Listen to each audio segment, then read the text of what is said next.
हमारे इस चैनल शशि ऑफिशियल को लाइक, share, comment और सब्सक्राइब करें। साथ ही साथ बेल आइकन बजाएं ताकि हमारी वीडियो सबसे पहले आप तक पहुंचे।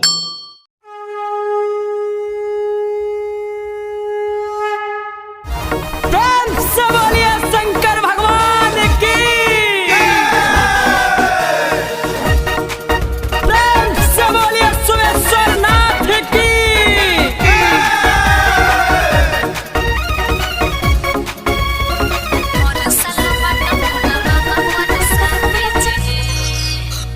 कांवर लेके हरदम आइन देव घर, फेर दी नजर भोला हमनी ऊपर।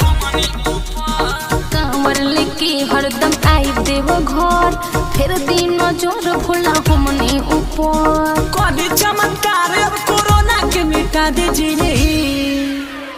हर साल बट भोला बाबा परसा दीजिए।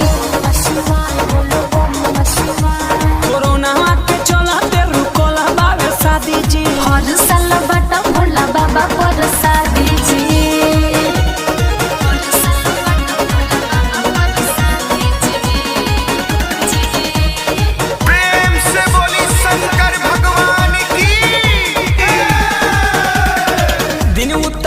भइले रहे खरीदारी हो, कहाँ से आई कोरोना महामारी हो। सजल सपनावा पर फिर गइल पानी हो। दुख मिटाई रौरा से कहतानी हो।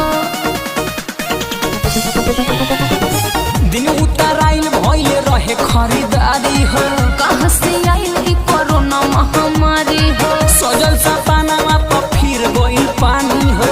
दुख मिटाई रौरा से कहतानी हो। देखा दीजिए। हर साल बड़ा भोला बाबा परसा दीजिए।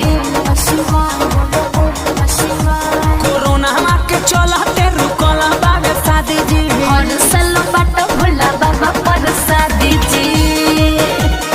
प्रेम से बोली हरिहर नाथ बाबा की।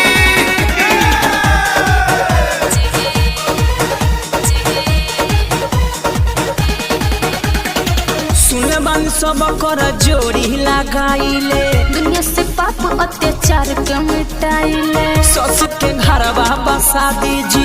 प्रभा के जिंदगी में खुशियाँ बरसा दीजिए।